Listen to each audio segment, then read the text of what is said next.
আজকের গল্পটি সম্পূর্ণ কাল্পনিক। বাস্তবের সাথে এর কোনো রকম মিল থাকলে তা অত্যন্ত কাকতালীয় ব্যাপার।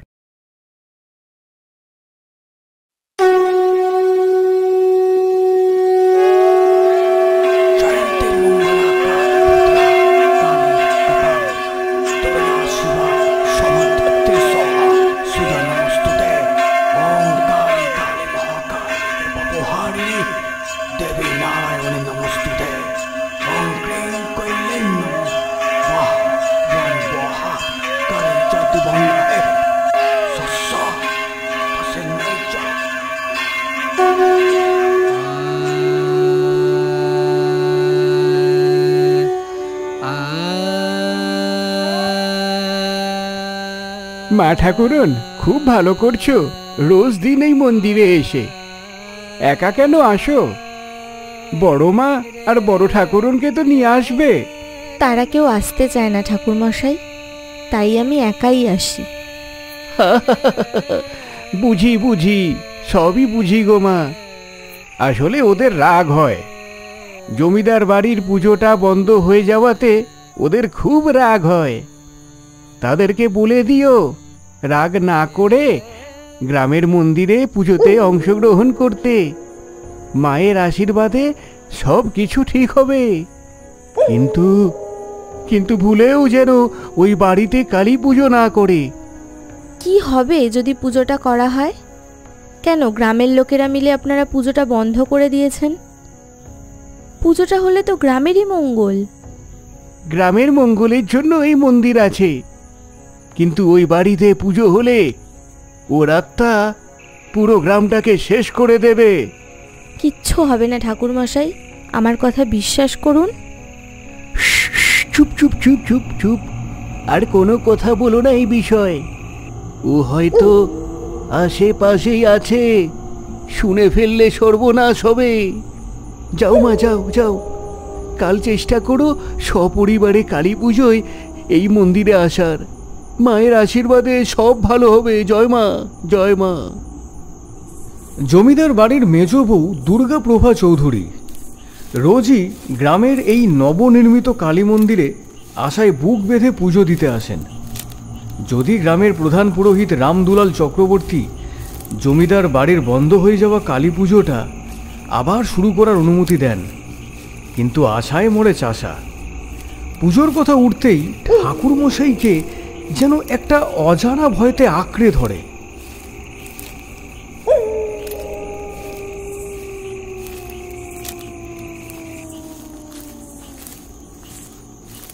পল্লী গ্রামের সন্ধ্যা। এই বছর কালী পুজোর আগেই বেশ ঠান্ডা পড়েছে। আবছা আবছা কুয়াশা এদিক ওদিক ভেসে বেড়াচ্ছে। সেই কুয়াশার ফাঁকে দেখা গেল একটা সাদা ঘোলাটে নারী মূর্তিকে। মেজ বউয়ের পেছন পেছন 5 হাত দূরত্ব বজায় রেখে ধীরে ধীরে এগিয়ে চলেছে। ব্যাপারটা মেজ বউ দুর্গাপ্রভা নিজেও অনুভব করতে পেরেছেন। কি ব্যাপার? আজও কেউ একজন আমাকে অনুসরণ করছে। আমি অনুভব করতে পারি, কিন্তু দেখতে পারি না কেন? কে এসে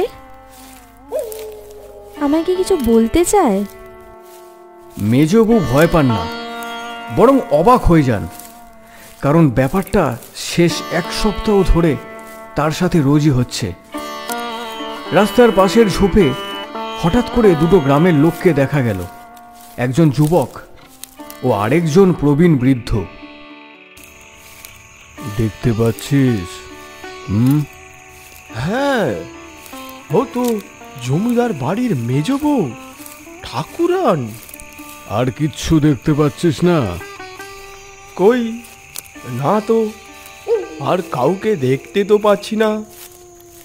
ও হ্যাঁ হ্যাঁ হ্যাঁ হ্যাঁ, ওটাকে গো, ভূত নাকি? আস্তে আস্তে মরবি নাকি? বুঝিস না, পাপ বাপকেও ছাড়ে না। 30 বছর আগের পাপ এখনো কালো ছায়ার মতো জমিদারের পরিবারের সাথে লেগে আছে। কালী পুজোটা বন্ধ না হলে অনেকদিন আগেই সব শেষ হতো। পুরো গ্রামটাই মাটির সাথে মিশিয়ে দিত ওই শ্যামলা দাসী। শ্যামলা দাসী, এই নামটা নতুন শুনছি। বাবার মুখে অনেকবার শুনেছি, এই 30 বছর আগের কথা। কিন্তু 30 বছর আগে কি হয়েছিল কাকা? কেন এত বড় একটা কালী পুজো গ্রামের লোকেরা বন্ধ করেছিল? কি হয়েছিল 30 বছর আগে? বুড়ো, আমায় বলো না ওই ঘটনাটা। বাবাকে অনেকবার জিজ্ঞেস করেছি, কিন্তু বলেনি। তুমি বলবে বুড়ো, কি হয়েছিল সেই রাতে? বুড়ো, বলবে? জানতে চাস শ্যামলা কে জানিস? এক অপরূপা সুন্দরী মেয়ে, আমাদের গ্রামেরই মেয়ে। গায়ের রং কালো চাপা, যেন স্বয়ং মা কালী। মুখখানা ভারী মিষ্টি। জমিদার বাড়ির অন্দরমহলের দাসী ছিল। গায়ের লোকেরা শ্যামলা দাসী নামেই ডাকত। একদিন ঘটে গেল এক ভয়ানক ঘটনা। শ্যামলা দাসীর উপর নজর পড়ল তখনকার প্রধান জমিদার সূর্যপ্রতাপ চৌধুরীর। সে স্বভাবে নিজেকে ভগবান মনে করত। তার যা দরকার সেটা ছিনিয়ে নিত। শ্যামলা দাসীও ছিল বড় সাহসী মেয়ে। সে হুমকি দিয়েছিল, বলেছিল সূর্যপ্রতাপের মুখোশ খুলে দেবে গোটা গ্রামের সামনে। কিন্তু শক্তিশালী সূর্যপ্রতাপ শ্যামলার মুখটা চিরদিনের জন্য বন্ধ করে দেয়।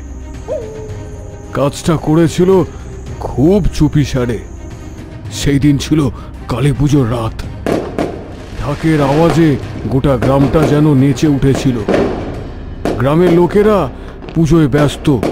সেই ফাঁকে জমিদার বাড়ির পুরনো মন্দির যেখানে মায়ের পুজো হতো, ঠিক তার পেছনে বেশ খানিকটা দূরে যেই শুকনো জলা জমিটা আছে না, সেখানে শ্যামলাকে শেষ করে মাটিতে পুঁতে ফেলে সূর্যপ্রতাপ।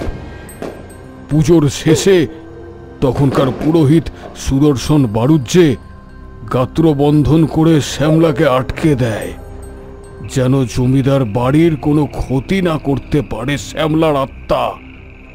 দিনটা ছিল আজ থেকে 30 বছর আগের। কিন্তু বুড়ো, পুজোটা তো 20 বছর আগে বন্ধ হয়েছিল। ঠিক তাই।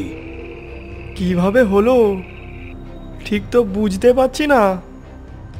আসলে গাত্রবন্ধনের নামে শুধু জমিদার বাড়ির সুরক্ষার কথা চিন্তা করা হয়েছিল। মৃত্যুর পরে শ্যামলা হয়ে উঠেছিল ভয়ঙ্কর। তার আত্মা শুধু জমিদার বাড়ির ভেতরে প্রবেশ করতে পারত না, কিন্তু গোটা গ্রামটা ছিল তার জন্য খোলা জমির মতো। ওর মৃত্যুর পর এক অমাবস্যার রাতে হঠাৎ গ্রামের কয়েকজন ওকে দেখতে পায়। কালো ছায়ার মতো জ্বলন্ত চোখে তাকিয়ে থাকে। একরাশ এলো চুল হাওয়ায় উড়ছে। দেহের রক্ত জমাট বেঁধে মারা গেছিল যারা ওকে দেখতে পেত। রাতে বিরেতে লোকজন বাড়ির বাইরে বেরোনো বন্ধ করে দিল। গ্রাম হয়ে যেত একেবারে শুনশান। এমনকি শেষ বাসটাও চলা বন্ধ করে দিয়েছিল। তারপর এলো আজ থেকে ঠিক 20 বছর আগের কালী পুজোর রাত। সূর্যপ্রতাপ তখন 60 বছরের বৃদ্ধ। তার ছেলে কৃষ্ণপ্রদীপ চৌধুরী সর্বেশ্বরী দেবীকে বিয়ে করেছে বছর 9 হবে। মধ্যরাত পুজো শুরু করেছে পুরনো পুরোহিত সুদর্শন বাড়ুজ্যে। গ্রামের লোক একজোট হয়েছে শ্যামলার আত্মার হাত থেকে রক্ষা পাওয়ার জন্য। হঠাৎ ঘটে যায় এক দুর্বিষহ ঘটনা। মায়ের মূর্তির পাশে একটা প্রদীপ জ্বলছিল। বলা হতো ওই প্রদীপ ততক্ষণ জ্বলবে যতক্ষণ মায়ের পুজো চলবে। পূজা শেষ হলে তবে ওই প্রদীপ নিত্য।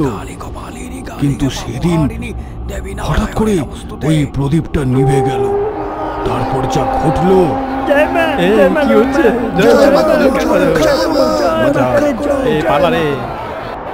এক নিমেষের মধ্যে প্রবল হাওয়া বইতে শুরু করে দিল। আশেপাশের সব আলো নিভে গেল। গ্রামবাসীদের রক্ষা করো মা, কি হচ্ছে? আমাদের পথ দেখাও মা, বাঁচাও, জয় মা। মা কালীর জয়, আমাদের রক্ষা করো মা। অনর্থ হয়ে গেল, অনর্থ। প্রদীপ নিভে গিয়ে শুভ শক্তি দমন হয়েছে, অশুভ শক্তি প্রকট হবে। জয় মা, রক্ষা করো। গ্রামের লোকেরা ছুটোছুটি শুরু করে দিয়েছে। অদ্ভুত চিৎকার। গ্রামের লোকেরা ছুটোছুটি শুরু করে দিল। অদ্ভুত চিৎকার চারিদিকে রমরম করছে। কারোর মাথায় বাঁশ ভেঙে পড়ল, তো কারোর গায়ে আগুন লেগে গেল। তার সাথে ভেসে এলো একটা আর্ত চিৎকার।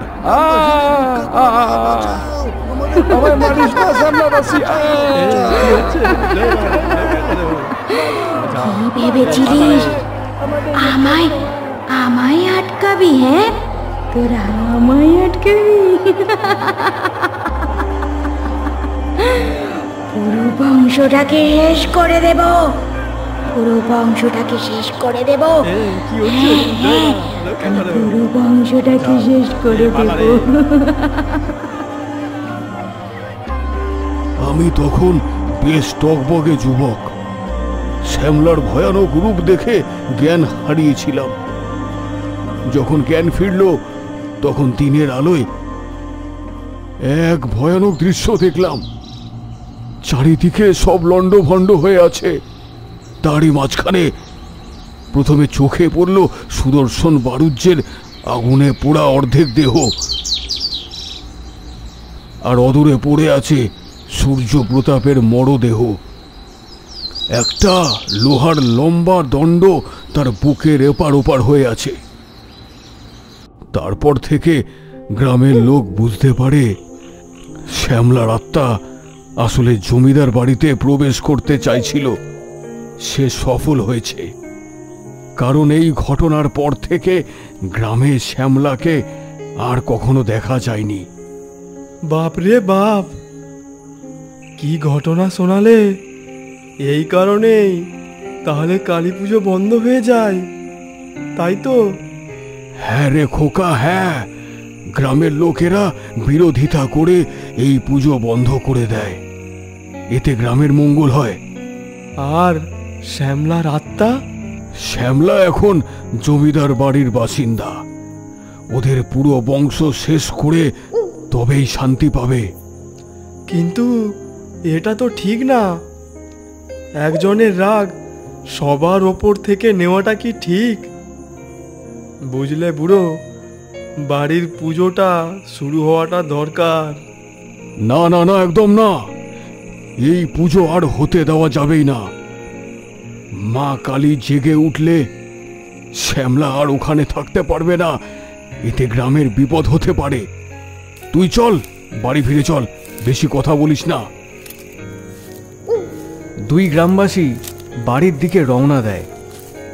আর এইদিকে মেজ বউ জমিদার বাড়িতে ফিরে আসে। তার পেছনের সেই আবছা সাদা ছায়াটা বাড়ির প্রধান দরজার বাইরের বেলগাছ অবধি এসে হঠাৎ করে কোথায় যেন অদৃশ্য হয়ে যায়। মা, আজও সেই অনুভূতি। আমার পেছন পেছন কেউ একজন বেলগাছ পর্যন্ত এসে দূরে সরে যায়। মেজো, আমার কথা শোন। তুই তুই তুই মন্দিরে পুজো দিতে যাওয়া বন্ধ কর। এটা কোনো বিপদের সংকেত। হ্যাঁ বড় বউ, তুমি ঠিকই বলেছ। মেজ বউ, তুমি এখন পুজোটা বন্ধ রাখো। আমাদের ভাগ্যটাই এমনই গো। না গো না, আমার কথা বিশ্বাস করো, এ কোনো অপশক্তির কাজ না। আমার মনে স্বয়ং মা কালী আমাকে ইঙ্গিত দিচ্ছেন, এইবারে পুজোটা করতেই হবে মা। সর্বেশ্বরী দেবী এতক্ষণ চুপ করেছিলেন, এইবারে সে মুখ খুললেন। দেখ মেজো বউ, সংসারটা টিকে আছে কোনো রকমে। না জানি কখনোই শ্যামলা আমাদের শেষ করে দেয়। কালকেই কালী পুজো। আমার দুশ্চিন্তার আর শেষ নেই রে। কখন যে কি হয়ে যায় কিছুই তো আমাদের হাতে নেই। আমি তোমার কাছে হাত জোড় করছি, তুমি এই পুজো বন্ধ রাখো তুমি। হঠাৎ করেই ঘরের বাইরে থেকে একটা মৃদু ঢাকের শব্দ ভেসে আসে।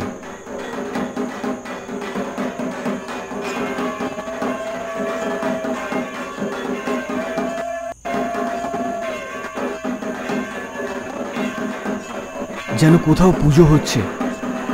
এ শব্দ তাদের চেনা। শেষ 7 দিন আগে থেকে এই শব্দ বাড়ির মধ্যে রোজই শোনা যায়। এ যেন কোনো শুভ ইঙ্গিত। দেখুন মা, দেখুন এই শব্দ এই ভরা সন্ধ্যাবেলায় কদিন ধরেই শুনতে পাচ্ছি। রোজ সন্ধ্যায় আমার পেছনে যে আমায় অনুসরণ করে সে শুধু বেলগাছ অবধি আসে, আমার সাথে বাড়ি ঠোকে না। কেন বুঝতে পারছেন? এ স্বয়ং মা আমাদের পুজো করার ইঙ্গিত দিচ্ছেন। আমার কথা শুনে একবার পুজোটা করেই ফেলুন মা। পুজো কিন্তু হবেই বৌমা, কাল এ বাড়িতে কালী পুজো হবেই। মা আবারও বিরাজমান হবে। তার জন্য যা যা হারাতে হবে আমাকে, আমি তাই হারাতে রাজি আছি। কিন্তু পুজো হবেই। মেজ বউ, পুজোর আয়োজন করো। ওগো তুমি জানো তুমি কি বলছো? হ্যাঁ জানি, পুজো এবারে হবেই। আমার বাবার পাপের শাস্তি আমার গোটা পরিবার কেন পাবে? যা হবে দেখা যাবে। কিন্তু বাবা, পুজোটা তো কালকেই, এর মধ্যে এত আয়োজন কি করে হবে? গ্রামের লোক জানতে পারলে আর আস্ত রাখবে না।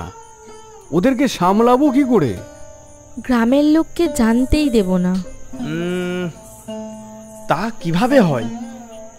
এত বড় একটা পুজোর আয়োজন করব, আর কেউ বুঝতেই পারবে না? পুজোটা বড় করে কেন হতে যাবে? যা হবে চুপি চুপি গ্রামের লোকের চোখের আড়ালে করতে হবে। একদম ঠিক বলেছ মেজ বউ।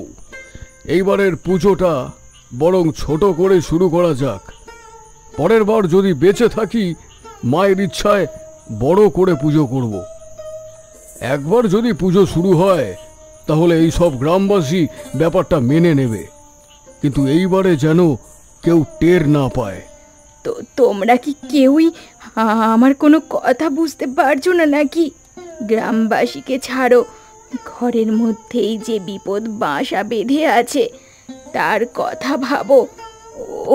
ও পুজোটা হতে দেবে না। আমরা সবাই মরব। ওর চিরবিদায়ের জন্যই এই পুজোটা করা প্রয়োজন। তুমি আমার কথাটা বুঝতে পারছো না। আমার খুব ভয় করছে রে। কিন্তু বাবা, পুরোহিতকে কোথা দিয়ে আনবো? আমাদের কথা আশেপাশের গ্রামে সবাই জানে। কেউ কি রাজি হবে? সে তো রামদুলার আছেই। কোথাও যেতে হবে না, সোজা ওর বাড়িতে যা। কিন্তু বাবা, উনি তো রাজি হবেন বলে আমার মনে হয় না। বরং সবাইকে জানিয়ে দিয়ে ব্যাপারটা পণ্ড করার চেষ্টা করবেন। বৌমা, আমার বয়সটা এমনি এমনি হয়ে যায়নি। রামদুলাল রে আমি ছোট থেকে চিনি। পয়সার লোভটা ওর ছোট থেকেই আছে। তাই বলি কি, বাহাদুর, তুই আর প্রমথ চুপি সারে চাদর মুড়ি দিয়ে ওর বাড়ির দিকে রওনা দে। কাল আমার বাড়িতে পুজোটা করতে পারলে ওকে 1 লক্ষ টাকা পর্যন্ত দিতে পারি। মায়ের আশীর্বাদে এবারে সবই ঠিক হবে। জয় মা জগৎজননী, জয় মা। বড় ছেলে বাহাদুর আর মেজ ছেলে প্রমথর বাবার কথায় তাদের হারিয়ে যাওয়া সাহস যেন ফিরে এসেছে। কালো চাদর মুখে ঢেকে তারা রামদুলাল চক্রবর্তীর বাড়ির সামনে এসে দাঁড়ায়। আমি বলি কি দাদা, তুই ডাক। না না, তুই ডাক। আমি বরং দাঁড়িয়ে আছি এখানে। দূর, যে কোনো একজন ডাকলেই তো হবে নাকি? তোর দ্বারা কিচ্ছু হবে না দাদা। দাঁড়া, আমি ডাকি। আস্তে আস্তে ভাই, কেউ যেন টের না পায়। আরে হ্যাঁ হ্যাঁ, দাঁড়া, ডাকছি আমি। রামদুলাল কাকা। মেজো ছেলে প্রমথনাথ রামদুলাল চৌধুরী কাকা। যতটা সম্ভব রামদুলাল আস্তে কাকা। আস্তে দরজায় টোকা ও দিলেন। রামদুলাল কাকা। রামদুলাল কাকা, বাড়িতে আছো? একবার দরজাটা খোলো কাকা। ও কাকা, দরজাটা খোলো। এখন আবার কে এলো রে? এই সময় আর কোনো কাজ নেই নাকি আমার? আরে বাহাদুর আর প্রমথনা? হ্যাঁ তাই তো। এখন কি মনে করি? আর এইভাবে চাদর চাপা দিয়ে আছো কেন? রামদুলাল কাকা, ভনিতা না করে সরাসরি বলছি। ভাবছি বছর আমাদের বাড়িতে মা কালীর পুজোটা করব। গ্রামের বারোয়ারি পুজোটা তো বাইরের বামুন করছে, আপনি তাহলে আমাদের বাড়ির পুজোটা করে দিন। দাঁড়িয়ে দাঁড়িয়ে স্বপ্ন দেখো না, প্রাণের ভয় আমারও আছে, আমি করতে পারবো না। আপনার মতো একজন প্রবীণ অভিজ্ঞ ঠাকুর মশাই যদি একটা সামান্য প্রেতের ভয় পেয়ে লুকিয়ে থাকে, তাহলে কি চলে বলুন তো? কে বলেছে যে এই প্রেত সামান্য? তোমার বংশটাকে ধুলোয় মিশিয়ে দেবে, এ ভুল করো না খোকা। আর তাছাড়া গ্রামের লোক জানতে পারলে গ্রাম ছাড়া করে দেবে। তাই ভালোই ভালো বলছি, ঘরে যাও, এইসব ইচ্ছায় জল ঢালো, যাও। শুনলাম নাকি আসছে বছর বৈশাখে আপনার মেয়ের বিয়ে দেবেন। নিন, এতে সামান্য 50,000 টাকা আছে, আপনার একটু সুবিধাই হবে। এটা রাখুন ঠাকুর, যদি পুজোতে আসেন তাহলে এরকম আরও পাবেন। ভেবে দেখুন ব্যাপারটা, বাদবাকি আপনার ইচ্ছে। এই মেজো, চল, ঘরে অনেক কাজ আছে। দুই ভাই চলেই যাচ্ছিল, হঠাৎ পুরুত ঠাকুর পেছন থেকে ডাকলেন, দাঁড়াও খোকা, দাঁড়াও। রামদুলাল হাতে করে মাটির একটা ছোট ঘট নিয়ে বেরিয়ে এলেন। এতে মন্ত্রপুত জল আছে। দিনের আলো থাকতে মন্দির প্রাঙ্গণ ধুয়ে মুছে পরিষ্কার করবে, সব আয়োজন সম্পন্ন করে রাখবে সন্ধ্যা নামার আগেই। সেই প্রদীপটা যেটা 20 বছর ধরে জ্বলেনি, ওটাই আসল। ওটাকে জ্বালিয়ে রাখবে সন্ধ্যা নামার আগেই, যেন নিভে না যায় ওই প্রদীপখানা। ঘোর বিপদ হবে কিন্তু। আর এই ঘটের জলটা মন্দিরের আশেপাশে ছড়িয়ে দিয়ে গণ্ডি দেবে, এটাই তোমাদের রক্ষা করবে। তার মানে আপনি যাচ্ছেন ঠাকুর মশাই? হ্যাঁ, তা না হলে বলছি কেন? যাই বল দাদা, বাবা ঠিকই বলেছিলেন। আচ্ছা, আসছি ঠাকুর মশাই। আর হ্যাঁ, আরেকটা কথা, আজ রাতে একটু সাবধানে থেকো। পারলে এই জলটা তোমাদের শোবার ঘরের আশেপাশে ছড়িয়ে দিও। কাল ঠিক সময় মতো আমি পৌঁছে যাব। যথা আজ্ঞা।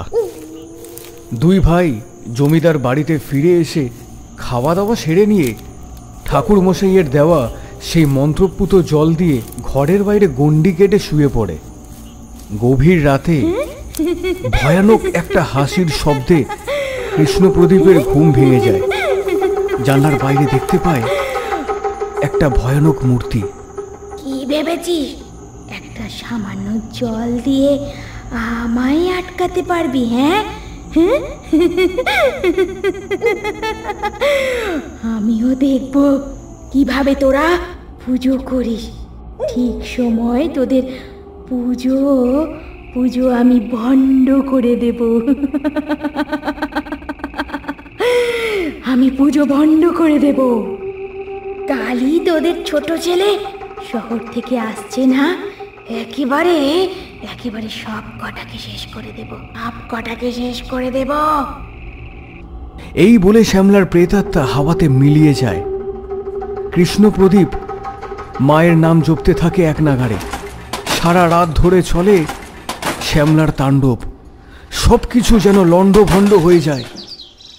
সকালবেলা বাড়ির অবস্থা দেখলে মনে হয় যেন ভূমিকম্প হয়ে গেছে। বাগানে গাছ উপড়ে ফেলেছে, আবার কোনো ঘরের আসবাবপত্র ছড়িয়ে ছিটিয়ে পড়ে আছে। সবাই মনে রেখো, বল্লভ কিছুক্ষণের মধ্যেই চলে আসছে। আজ রাতটা আমাদের পরিবারের সব থেকে কঠিন একটা রাত। আজ নয় আমরা মরব, না হলে ওই প্রেত চিরকালের জন্য আমাদের বাড়ি থেকে বিদায় নেবে। কৃষ্ণপ্রদীপের কথা শেষ হতে না হতেই ওদের মাঝে এসে দাঁড়ালো বাড়ির ছোট ছেলে বল্লভ চৌধুরী। সে শহরে চাকরি করে। সব কিছু শোনার পর সে তার বাবাকে বলল, বাবা, তুমি আর মেজ বৌদি খুব ভালো একটা সিদ্ধান্ত নিয়েছ। এই পাপের বোঝা নিয়ে আমি তো বিয়েই করতে পারতাম না। আমি তোমাদের সাথে আছি। বাবা, তাহলে শুরু করি? হ্যাঁ বৌমা, আয়োজন শুরু করো। বাড়ির ছেলেরা বাইরে চলে যাও, দোকান থেকে সব দশকর্মার জিনিস কিনে আনো। দুলাল ঠাকুর যা যা বলেছেন সেই অনুযায়ী সব আয়োজন করো। মন্দিরের আশেপাশে আলোয় ভরিয়ে দাও যেন মনে হয় সকাল। রাত নামার আগেই সবকিছু মিটিয়ে দিয়ে আমরা মন্ত্রপুত জলের গণ্ডির ভেতরে প্রবেশ করব। ভূত চতুর্দশীর কালো রাত নেমেছে। চৌধুরী পরিবার আতঙ্কের প্রহর গুনছে। মন্দির প্রাঙ্গণ নববধূর মতো সেজে উঠেছে। 20 বছর পর আবার সেই প্রদীপ জ্বলে উঠেছে। সময় বয়ে যাচ্ছে, আর কিছুক্ষণের মধ্যেই পুজো শুরু করতে হবে। কিন্তু এখনো ঠাকুরমশাইয়ের দেখা নেই। হঠাৎ প্রধান দরজা থেকে ছুটে ঢুকে এলেন ঠাকুরমশাই রামদুলাল চক্রবর্তী। তার হাত পা কেটে গেছে, রক্ত ঝরছে। কি হলো ঠাকুর, গায়ের লোক দেখে নিয়েছে নাকি? গায়ের লোক না গো, স্বয়ং শ্যামলার আত্মা আমায় আটকাতে চেয়েছিল। আমার সামনে এসে পর্যন্ত ছিটকে দূরে চলে যায়। পেছনে ফিরে দেখি একটা আবছায়া নারী মূর্তি। পেছন থেকে আলোর ছটা বেরোচ্ছে। শ্যামলা ওকে দেখি দূরে সরে গেছে। সারা রাস্তা ওই নারী আমাকে আগলে রেখেছিল। উনি আর কেউ নয়, স্বয়ং মা কালী গো, স্বয়ং মা। মা নিজেই চায় এই বাড়িতে পুজো হোক। এ খুব শুভ ইঙ্গিত। এ পুজো আমি সম্পন্ন করবই। জয় মা, জয় মা, মাগো মা, রক্ষা করো মা, রক্ষা করো। দেরি না করে দুলাল ঠাকুর পুজো শুরু করলেন। ধূপ ধুনার গন্ধে চারিদিক ভরে উঠল। পরিষ্কার মন্ত্র উচ্চারণে চারিদিক যেন কেঁপে উঠছে। ওং কালী কালী মহাকালী কে পাপহারিণী দেবী নারায়ণী নমস্তুতে। ওং ক্রিং কৈলিং নমো বাহ বং বহা। এরই মাঝে ছোট ছেলে বল্লভের চোখ পড়ল প্রধান দরজার বাইরে। দেখল একটা গ্রামের চেনা মুখ উকি দিচ্ছে। এই কে রে ওখানে? সামনে আয়, এক্ষুনি সামনে আয়। আসবো আসবো, সামনে আসবো, কিন্তু একেবারে গোটা গ্রামটাকে নিয়ে আসবো। গ্রামবাসীর চোখের আড়ালে পুজো করা হচ্ছে না। দাঁড়া দাঁড়া, এক্ষুনি আসছি, দাঁড়া। বাবা, কি হবে? এ তো গ্রামবাসীকে ডাকতে গেল। যাই হয়ে যাক কৃষ্ণপ্রদীপ, আমি পুজো থামাবো না। তোমরা গ্রামের লোককে আটকাও, গণ্ডির বাইরে না বেরিয়ে। ঠাকুর মশাই আবার মন্ত্র পড়তে শুরু করে দিলেন। একটা ঝোড়ো বাতাস ধুলো ওড়াতে শুরু করে দিল। বাতাসের শো শো শব্দ যত বাড়ছে, রাম দুলালের মন্ত্রের উচ্চারণ তত জোরালো হচ্ছে।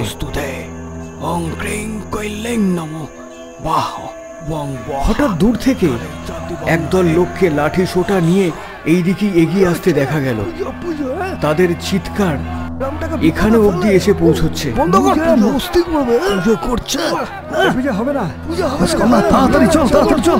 পুজোটাকে বন্ধ করতে হবে। আরো কোনো কথা শোনা দরকার নেই, মেয়ের হাত পা ভেঙে দিবি। দাঁড়িয়ে আছি। আরে এই যাবো, এই লাঠিটা তোরা পুজো কাটিয়ে দেব। গ্রামের লোকের বিপদ দেখে আনা পুজো, হাত পা ভেঙে দিবি। নিজেরা মস্তি করবে। দুলাল ঠাকুর, তুমি থেমো না, আমি প্রাণ দিয়ে এই গ্রামটাকে আটকাবো। হঠাৎ মাটিতে আলতা পড়া পায়ের ছাপ পড়তে শুরু করল। বাইরে থেকে এসে পায়ের ছাপগুলো ধীরে ধীরে মন্দিরে প্রবেশ করছে। জয় মা, মাগো তুমি চলে এলে, মা তুমি চলে এলে। কৃষ্ণপ্রদীপ, তোমার ঘরে মা ফিরে এসেছে। আর ভয় নেই, আর ভয় নেই। সবাই মায়ের নাম করো, সবাই মায়ের নাম করো। জয় মা, জয় মা, জয় মা, জয় মা, জয় মা, মাগো রক্ষা করো। জয় মা কালীর জয়, জয় কালীর জয়, জয় মা কালী, জয় জয়। জয় মায়ের জয়। হাওয়ার দাপট এতটাই বেড়ে গেল যে ছোট ছোট বস্তুগুলো হাওয়ায় পাক খেতে থাকলো। গ্রামের লোকের ভিড়টা একদম প্রধান দরজার বাইরে। ওদের হুমকিগুলো স্পষ্ট কানে আসতে থাকলো। গ্রামের লোকের বিপদ দেখে বাড়ির ভেতরে ওরা প্রবেশ করতেই একটা অদ্ভুত ঘটনা ঘটল। যেই না ওরা পা রেখেছে প্রধান দরজার ভেতরে, চারিদিকে আকাশ বাতাস অন্ধকার করে একটা কালো ধোঁয়া কুণ্ডলি পাকিয়ে উঠল। তার মধ্যে প্রকট হলো শ্যামলা দাসীর ভয়ানক মূর্তি। তোরা পুজোটা বন্ধ করবি না তো? এবার দেখ দেখ, গোটা গ্রামকে আমি উজাড় করে দেব। আমি গোটা গ্রাম উজাড় করে দেব। কেউ বাঁচবি না, কেউ বাঁচবি না। জয় মা। শ্যামলার ভয়ানক চেহারা দেখে অনেকে পালিয়ে গেল। বাঁচাও, বাঁচাও, পড়ে গেলাম গো, বাঁচাও। মা আমাদের রক্ষা করো, মা রক্ষা করো। অনেকে অজ্ঞান হয়ে পড়ে গেল মাটিতে। কালী, বাকি সবাইরা চিৎকার করে মা কালীকে আহ্বান করতে লাগলো। জয় মা, জয় মা, পড়ে গেলাম গো, রক্ষা করো, মা আমাদের রক্ষা করো, মা জয় মা। ডাক ডাক ডাক ডাক, ডেকে যা, ডেকে যা। তোরা তোদের মাকে, তোরা তোদের দেবীকে ডেকে যা। ডাক ডাক, ভালো করে ডাক। প্রদীপটা নিভিয়ে দে রামদুলাল, নিভিয়ে দে প্রদীপটা। না রে শ্যামলা, না, তোর দিন এবার শেষ। তোকে ভয় পাওয়ার কোনো প্রয়োজন নেই। দেখ তোর পেছনে কে ওটা। শ্যামলার বিরাট মূর্তি হঠাৎ করে অনেক ছোট হয়ে গেল বিশালাকার সেই আলোকপিণ্ডর সামনে। কারণ এই যে স্বয়ং মা কালীর আবির্ভাব হলো। মায়ের অপরূপ রূপের আলোর ছোঁয়ায় সবাই জ্ঞান হারিয়ে মাটিতে লুটিয়ে পড়ল।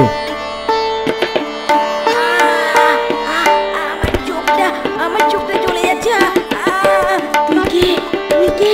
যা যা যা যা যা, যা এখান থেকে। যা এখান থেকে, যা যা। শ্যামলা, মনের পাপ সরিয়ে রেখে একবার চোখ মেলে দেখ, সবই পরিষ্কার দেখতে পাবি। দেখ জগৎ কত সুন্দর। শ্যামলা দাসীর আত্মা চোখ মেলে দেখল মায়ের অপরূপ শোভা। বাকরুদ্ধ হয়ে গেল শ্যামলার। তার মুখে আর কোনো কথা রইল না। তোর সাথে যে বা যারা অন্যায় করেছিল তুই তাদের শাস্তি দিয়েছিস, কিন্তু বাকি এই মানুষগুলোকে শাস্তি দেওয়াটা কি ন্যায্য? তুই তোর ভাবনার মায়াজালে আটকে আছিস। আজ থেকে আমি তোকে মুক্ত করলাম শ্যামলা। তোর জন্ম নিশ্চিত কোনো ভালো ঘরে হবে। এই কথা বলার সাথে সাথে শ্যামলার আত্মা চিরদিনের জন্য বিদায় নিল। আর তার সাথে মা কালীর আলোক বলয় একদম ছোট হয়ে গিয়ে জমিদার বাড়ির মূর্তিতে প্রবেশ করল। এ কি দেখছি আমি?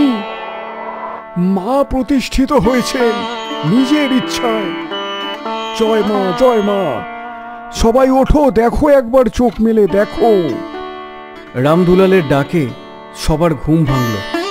জমিদার বাড়ির প্রত্যেকের আর গ্রামের লোকের যারা জ্ঞান হারিয়েছিল সবাই দেখল এক অবিশ্বাস্য দৃশ্য। মন্দিরের চারিদিকে যেন জবা ফুলের বৃষ্টি হয়েছে। এক অবিশ্বাস্য অপরূপ দৃশ্য। মা যেন হাসছেন। দেখো দেখো, সবাই, চোখ মেলে সবাই সবাই বেঁচে দেখো, গেলাম। মা এই গ্রাম ফিরে জয় মা। এসেছেন। আমরা বেঁচে গেলাম, জয় মা কালী, আমরা বেঁচে গেলাম। মা এখানে বিরাজ করছে, শ্যামলার আত্মা মুক্তি পেয়েছে। জয় মা কালী, জয়।